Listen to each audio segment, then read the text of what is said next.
तो वर्ग का क्षेत्रफल तो है भुजा गुणे भुजा, भुजा गुणे भुजा। इसको हम लोग लिखते हैं भुजा गुणे भुजा को ही लिखते हैं भुजा स्क्वायर। क्या लिखते हैं? भुजा माने बाय, खाए वाला भुजा मत समझ लियो। तो ये एगो मकई गुणे एगो मकई, दूगो मकई। हाँ, तो ये भुजा गुणे क्या हो जाएगा? भुजा स्क्वायर, भुजा गुणे भुजा, भुजा स्क्वायर। समझ गए ना? हाँ, अब ध्यान दीजिए। अब कह रहा है कि वर्ग का परिमाप क्या होता है? वर्ग का परिमाप, परिमाप अभी बताया ना, चारों ओर से घेरे गए लंबाई, परिमाप क्या हो जाएगा? तो इसका परिमाप निकाल लेंगे बच्चों।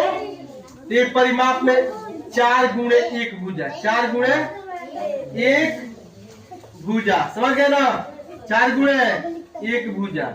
केवल भुजा निकालना होगा, केवल भुजा निकालना होगा तो रूट अंडर क्षेत्रफल, रूट अंडर क्षेत्रफल। और भी इसके बहुत मतलब फॉर्मूला है इसमें, लेकिन सवाल के तहत में हम जाना चाहेंगे। अब आइए इधर, कह रहा है कि एक वर्ग का परिमाप, एक वर्ग का परिमाप। तो वर्ग का परिमाप क्या होता है? वर्ग का, चूंकि यहां लिखिएगा हल, क्या लिखेंगे?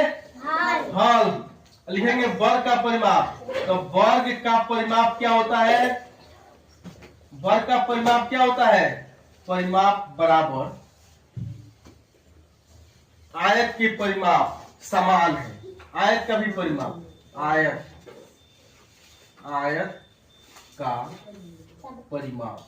कह रहा है कि सवाल में आयत का परिमाप और वर्ग के परिमाप बराबर है। समान माने बराबर। क्या है बच्चों? बराबर है। तो यहाँ वर्ग का परिमाप कह रहा है कि जिसकी लंबाई, तो किसका लंबाई चौड़ाई दिया है, दोनों लंबाई चौड़ाई अलग अलग दिया है, तो मतलब आयत का दिया है। वर्ग का तो लंबाई चौड़ाई सब क्या होता है? बराबर होता है। वर्ग का लंबाई चौड़ाई सब क्या होता है? बराबर होता है। आयत में अलग अलग होता है, लंबाई अलग चौड़ाई अलग।